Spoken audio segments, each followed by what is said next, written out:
नमस्कार दोस्तों, आज की कहानी है कितने सेब हैं। एक 7 साल की लड़की को मैथ्स पढ़ा रहे टीचर ने पूछा, अगर मैं तुम्हें एक सेब दूं, फिर एक और सेब दूं, और फिर एक और सेब दूं, तो तुम्हारे पास कितने सेब हो जाएंगे। लड़की ने कुछ देर सोचा और अपनी उंगली पर जोड़ने लगी। 4। लड़की का उत्तर आया। टीचर थोड़ा निराश हो गया, उसे लगा कि ये तो कोई भी बता सकता था। शायद बच्चे ने ठीक से सुना नहीं, टीचर ने मन ही मन सोचा। उसने पुनः प्रश्न दोहराया, ध्यान से सुनो, अगर मैं तुम्हें एक सेब दूं, फिर एक और सेब दूं, और फिर एक और सेब दूं, तो तुम्हारे पास कितने सेब हो जाएंगे। लड़की टीचर का चेहरा देखकर समझ चुकी थी कि वो खुश नहीं है।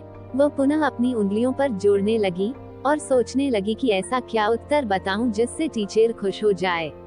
अब उसके दिमाग में ये नहीं था कि उत्तर सही हो, बल्कि ये था कि टीचर खुश हो जाए।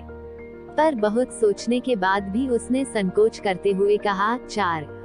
टीचर फिर निराश हो गया। उसे याद आया कि लड़की को स्ट्रॉबेरी बहुत पसंद है, हो सकता है सेब पसंद न होने के कारण वो अपना फोकस लूज कर दे रही हो।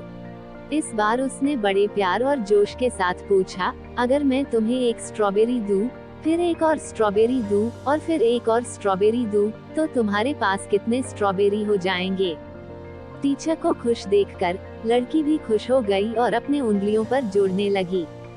अब उसके ऊपर कोई दबाव नहीं था, बल्कि टीचर को ही चिंता थी कि उसका नया तरीका काम कर जाए। उत्तर देते समय लड़की फिर थोड़ा झिझकी और बोली 3। टीचर खुश हो गया, उसका तरीका काम कर गया था। उसे लगा कि अब लड़की समझ चुकी है और अब वो इस तरह के किसी भी प्रश्न का उत्तर दे सकती है। अच्छा बेटा, तो बताओ, अगर मैं तुम्हें एक सेब दूं, फिर एक और सेब दूं, और फिर एक और सेब दूं, तो तुम्हारे पास कितने सेब हो जाएंगे। पिछला जवाब सही होने से लड़की का आत्मविश्वास बढ़ चुका था। उसने बिना समय गंवाए उत्तर दिया 4। टीचर क्रोधित हो उठा, तुम्हारे पास दिमाग नहीं है क्या? जरा मुझे भी समझाओ कि 4 सेब कैसे हो जाएंगे। लड़की डर गई और टूटते हुए शब्दों में बोली, क्योंकि मेरे बैग में पहले से ही एक सेब है। फ्रेंड्स, कई बार ऐसा होता ही कि सामने वाले का जवाब हमारे अनुकूल नहीं होता है, तो हम अपना टेम्पर लूज कर देते हैं, पर जरूरत इस बात की है कि हम उसके जवाब के पीछे का लॉजिक समझें। विभिन्न माहौल और कल्चर्स में पले बढ़े होने के कारण एक ही चीज को अलग अलग तरीकों से देख समझ सकते हैं। इसलिए जब अगली बार आपको कोई अटपटा जवाब मिले तो एक बार जरूर सोच लीजिएगा कि कहीं ऐसा तो नहीं कि आप भी छुपे हुए सेब को नहीं देख पा रहे हैं।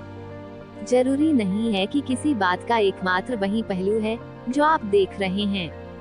दूसरा पहलू भी होता है और जो सही भी हो सकता है। इसलिए आप सभी पहलुओं को ध्यान में रखकर सोचें और तभी कोई निर्णय लें। आपके साथ साथ सामने वाला भी सही हो सकता है, बस उसके नजरिए से देखने की जरूरत है। दोस्तों, आशा करती हूँ कि आपको कहानी पसंद आई होगी और काफी कुछ सीखने और समझने के लिए मिला होगा। अगर वीडियो पसंद आया है तो वीडियो को लाइक करें, अपने दोस्तों को शेयर करें, और अगर आप चैनल पर नए हैं तो चैनल को सब्सक्राइब जरूर करें और बेल आइकॉन को प्रेस करें ताकि हर वीडियो का नोटिफिकेशन सबसे पहले आपको मिले। धन्यवाद।